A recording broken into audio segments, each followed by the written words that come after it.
Bienvenidos hermanos a la quinta semana de nuestros estudios sobre teología del Nuevo Testamento. Damos gracias a Dios por retomar nuestros estudios después de este periodo de vacaciones. Espero que hayan disfrutado de este tiempo con sus familias, en sus iglesias. Gracias a Dios que nos permite ya estar en el 2022. Así que vamos a retomar los estudios del Nuevo Testamento 1 y en esta quinta semana está programado estudiar acerca de el Evangelio según San Lucas. Vamos a revisar algunos temas del Evangelio según San Lucas. Solamente vamos a revisar 3. Existen más temas, por supuesto, como en los otros evangelios, pero solamente vamos a revisar 3.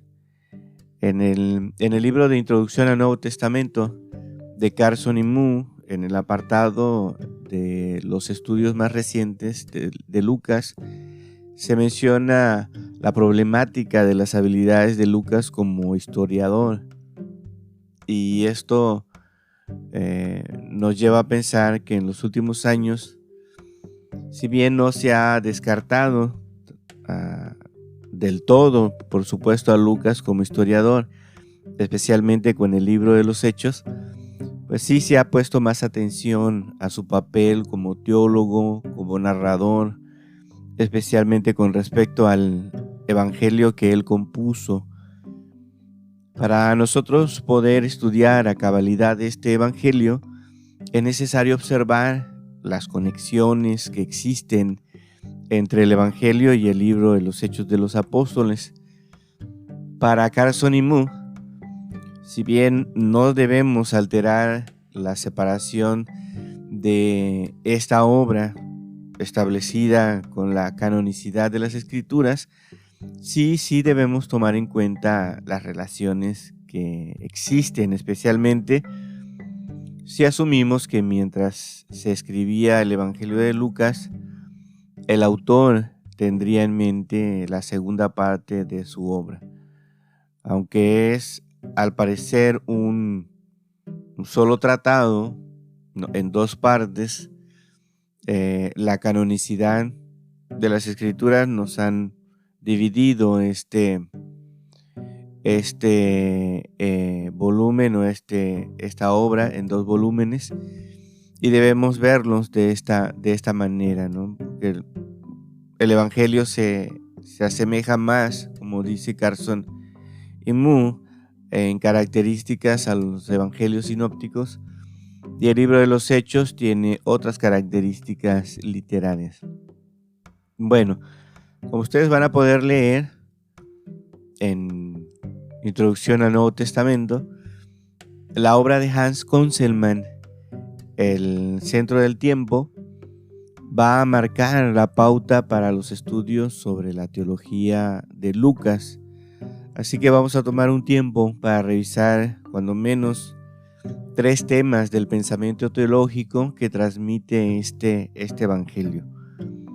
El primer tema que me interesa compartir con ustedes es la perspectiva geográfica de Lucas, ya que vimos un poco de esto al mencionar la teología de Marcos. Me gustaría que habláramos un poquito sobre esto, ¿no? Sobre la perspectiva geográfica de Lucas. Y para introducir este tema, podríamos pensar que para muchos pues podría ser extraño hablar de geografía en aspectos teológicos, pero Lucas es quien más atención pone a la geografía en su evangelio. También hay quienes han observado que Lucas se equivoca en muchos aspectos, geográficamente hablando, y incluso lo han llamado inepto en esta temática geográfica. Es por ello que nosotros podemos notar que la geografía en el Evangelio de Lucas está subordinada a la intención teológica del autor. A Lucas no le interesan las precisiones geográficas o seguir las descripciones de los otros evangelios en cuanto a la programática del ministerio de Jesús. Más bien, Lucas utiliza la geografía con propósitos teológicos. Si nosotros vemos, Lucas presenta, al igual que Marcos, un solo viaje a Jerusalén, a diferencia del Evangelio de Juan, que presenta 3. Pero Lucas alarga parte de este viaje y añade detalles que son exclusivos de su autoría. Y al parecer, Lucas establece una relación muy especial entre Jesús, su persona y su ministerio, y la ciudad del trono de David. Y Lucas le da a la ciudad de Jerusalén una preeminencia importante en su evangelio que nosotros debemos notar. En ella, en la ciudad de Jerusalén, se encuentra el destino de Jesús, donde se cumplirá la salvación, y desde allí, desde la ciudad de Jerusalén, irradiará esta salvación hacia el mundo entero. Entonces Jesús camina hacia la ciudad de David como si estuviera persiguiendo una meta. Y eso lo podemos nosotros observar en Lucas capítulo 13, versículo 22. Jerusalén, además de ser el lugar geográfico en el cual se va a llevar a cabo la pasión, muerte y resurrección de Jesús, es también el lugar de partida de los testigos o la proclamación querigmática de la salvación. Así que es muy importante para Lucas la ciudad de Jerusalén, no solamente porque se llevará a cabo ahí la pasión, sino porque a partir de esa ciudad los testigos saldrán a proclamar el evangelio. Vamos a ver algunas evidencias de la importancia geográfica de Jerusalén en el evangelio de Lucas. Y vamos a anotar algunos textos que nos van a ayudar a evidenciar esto. De los 4 evangelios, Lucas es el único que inicia y termina con la ciudad de Jerusalén. Después del prólogo que nosotros podemos ver en el evangelio de Lucas, la primera escena se desarrolla en el santuario del Señor. Si nosotros vemos el versículo 9, vamos a notar esta situación. Es en el santuario de Jerusalén, donde el sacerdote Zacarías, que servía en el templo, él se entera de que le nacerá un hijo.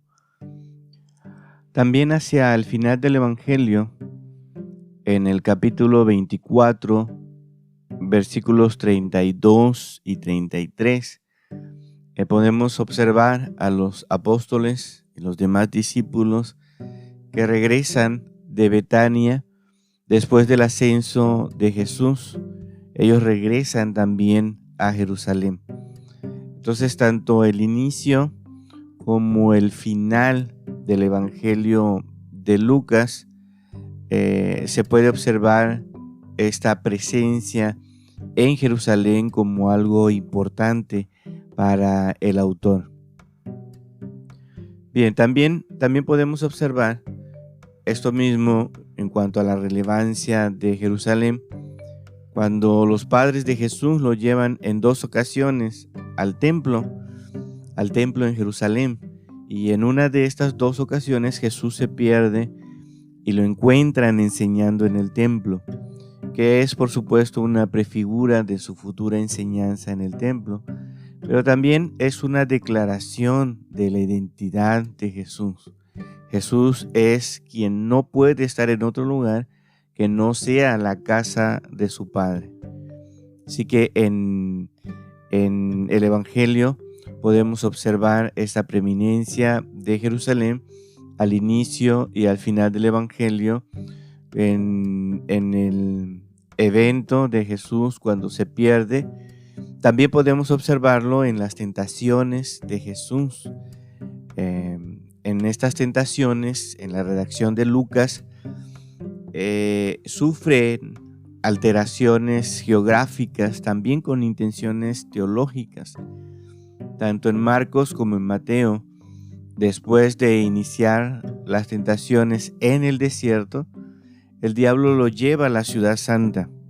Y en Mateo se terminan estas tentaciones en el Monte Alto, pero Lucas altera la geografía y termina con Jesús en el pináculo del templo de Jerusalén. Lucas capítulo 4, versículo 9. Esto es diferente entonces en Lucas. Allí en la ciudad de Jerusalén termina en el Evangelio de Lucas la confrontación que Jesús tiene con Satanás, y es allí donde posteriormente en Jerusalén será muerto el justo. Jerusalén es el lugar donde Jesús se encontrará posteriormente, se encontrará de nueva cuenta, por supuesto de forma figurada, en el pináculo del templo para lanzarse a la muerte como parte de la voluntad del Padre, pero no como una insinuación del tentador. Así que en la geografía, en las tentaciones de Jesús, también podemos ver esta alteración. Lucas siempre, hermanos, tiene el interés de presentar a Jesús en movimiento. Un movimiento que va de Galilea a Jerusalén, de Galilea a Jerusalén. Lucas sabe que hay discípulos de Jesús de regiones donde él desarrolló parte de su ministerio, como por ejemplo Tiro y Sidón. Esto lo vemos en Marcos capítulo 7, versículo 24 y los siguientes versículos. Pero en el Evangelio de Lucas, él tiene mucho cuidado de omitir esas referencias geográficas. Quiero que ustedes, por supuesto, comparen Marcos 7:24 con Lucas 6:17 y van a ver que simplemente hay una alusión a algunos discípulos que vienen de esa región, pero omite que Jesús haya estado en esos lugares, porque su intención es establecer esta línea de movimiento de Galilea a Jerusalén. Así que tiene mucho cuidado en omitir referencias geográficas que lleven a Jesús hacia otro lugar. La línea de ministerio realizado por Jesús, pues solamente desde la perspectiva de Lucas, tiene dos polos: Galilea y Jerusalén. Inicia en Galilea y termina en Jerusalén. Esto se puede observar tanto en el Evangelio como en el libro de los Hechos. Si nosotros vemos Lucas capítulo 23, versículo 5, dice: pero ellos porfiaban, diciendo: alborota al pueblo, enseñando por toda Judea, comenzando desde Galilea hasta aquí. Esto es en el Evangelio de Lucas, pero si vemos el libro de los Hechos, en el capítulo 10, versículo 37, dice: vosotros sabéis lo que se divulgó por toda Judea, comenzando desde Galilea, después del bautismo que predicó Juan. Entonces, la misma referencia a esta línea la tenemos tanto en el Evangelio como en los Hechos, porque para Lucas es muy importante esta línea, ¿no?, de trabajo de Jesús, de divulgación del ministerio de Jesús, empezando en Galilea y terminando en Jerusalén. La visión geográfica, hermanos, de Lucas en particular toma un matiz muy evidente cuando se anuncia el viaje de Jesús a Jerusalén en Lucas capítulo 9, 51. Y el viaje va hasta el capítulo 19, versículo 27. Ese matiz teológico se expresa en el versículo 51. Dice: cuando se cumplió el tiempo en que él había de ser recibido arriba, afirmó su rostro para ir a Jerusalén. El narrador aquí indica la firme convicción de Jesús de ir a Jerusalén a cumplir su destino allí, salir hacia su pasión, hacia su muerte, hacia su resurrección y también hacia su ascensión y exaltación. Pero Lucas presenta a Jesús en medio de este viaje con una convicción muy clara de lo que él persigue al ir a Jerusalén. Así que nosotros podemos mirar este matiz teológico de la concepción de Lucas con respecto a lo que Jesús tenía consciente de lograr en Jerusalén. Bien, al llegar a Jerusalén, Jesús es proclamado también como rey. La gente estalla en ovaciones. Lucas capítulo 19, versículo 38, dice lo siguiente: bendito el rey que viene en el nombre del Señor, paz en el cielo y gloria en las alturas. Y este título caracteriza la entrada de Jesús a Jerusalén, ¿no? Bendito el rey que viene. Pero también es una alusión a las palabras de Gabriel al inicio del Evangelio. En el capítulo 1, versículo 32 y 33, dice: este será grande y será llamado Hijo del Altísimo, y el Señor Dios le dará el trono de David su padre, y reinará sobre la casa de Jacob para siempre, y su reino no tendrá fin.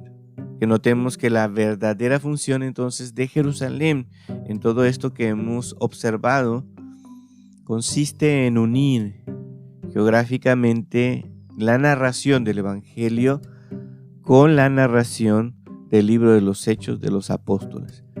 Lucas 24:47 dice: y que se predicase en su nombre el arrepentimiento y el perdón de pecados en todas las naciones, comenzando desde Jerusalén. Eso dice Lucas 24:47.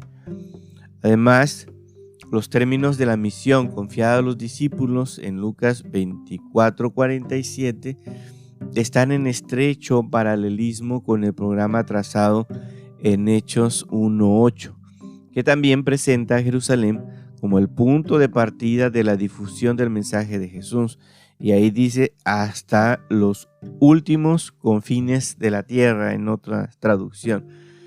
Así que esta idea de Jerusalén como ciudad en la que ha de cumplirse el destino del Mesías y también como centro de irradiación de la palabra de salvación de Dios en todas las direcciones del mundo contemporáneo resuena constantemente en el Evangelio y es una resonancia que viene también del Antiguo Testamento. Si nosotros vemos Isaías 49:6, dice: poco es para mí que tú seas mi siervo para levantar las tribus de Jacob y para que restaures el remanente de Israel. También te di por luz de las naciones para que seas mi salvación hasta lo postrero de la tierra. Bien, este tema entonces de la geografía en Lucas es importante para establecer la intención teológica que tiene Lucas con respecto a la importancia de Jerusalén para el ministerio de Jesús y para la continuación de ese ministerio en la obra de la iglesia.